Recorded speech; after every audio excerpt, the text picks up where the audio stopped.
Superfast news, आवाज जनसामान्यांचा. राष्ट्रसंत विचार मंच संघटना यवतमाळ तसेच ग्रामीण पत्रकार संघाचे यवतमाळ जिल्हा अध्यक्ष अरुण देशमुख यांच्या प्रयत्नाला यश. गेल्या काही वर्षापासून ओम नमो नगर डी मार्ट जवळ वडगाव आर्णी रोड यवतमाळ येथील रोडच्या कामाचे झाले भूमिपूजन.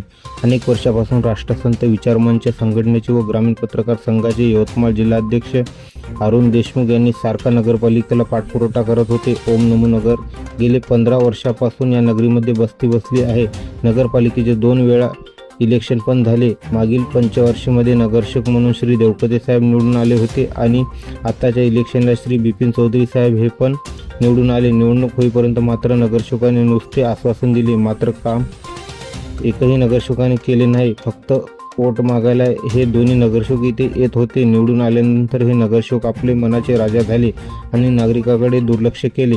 अशा परिस्थितीमध्ये राष्ट्रसंत विचार मंच संघटनेचे अध्यक्ष व ग्रामीण पत्रकार संघाचे जिल्हा अध्यक्ष अरुण देशमुख यांनी नगराध्यक्षा ॲडव्होकेट प्रियदर्शनी उईके मॅडम यांना भेटून ओम नमो नगर आर्णी रोड वडगाव येथील सर्व समस्या त्यांच्यासमोर मांडल्या. त्यानंतर नगराध्यक्षा प्रियदर्शनी मॅडम यांनी यावर दखल घेऊन मला श्री गणेश सावळकर साहेब यांचा नंबर दिला. त्यानंतर स्वतः गणेश साहेबांना फोन करून या नगरातील त्या नगरवासियांची व्यथा मांडली. त्यानंतर ते स्वतः गणेश साहेब ओम नगो नगरीमध्ये दाखल झाले आणि रोडची पाहणी केली असता त्यांच्या हे लक्षात येऊन गेले की खरंच इथे खूप मोठी रोडची दुर्दशा आहे.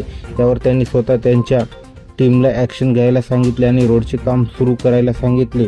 ओम नमो नगर येथील सारखे 8 दिवसाच्या रोड कामाला श्री गणेश साहेब सावळकर व त्यांची टीम लक्षपूर्वक काम करत होती. रोडचे काम पूर्ण आटोपल्यानंतर ओम नमो नगर येथील सगळे रहिवासी तसेच राष्ट्रसंत विचार मंच संघटनेचे अध्यक्ष व ग्रामीण पत्रकार संघाचे यवतमाळ जिल्हा अध्यक्ष अरुण देशमुख यांनी ओम नमो नगर येथील रहिवासी यांच्या उपस्थित सर्व टीमचे आभार मानले.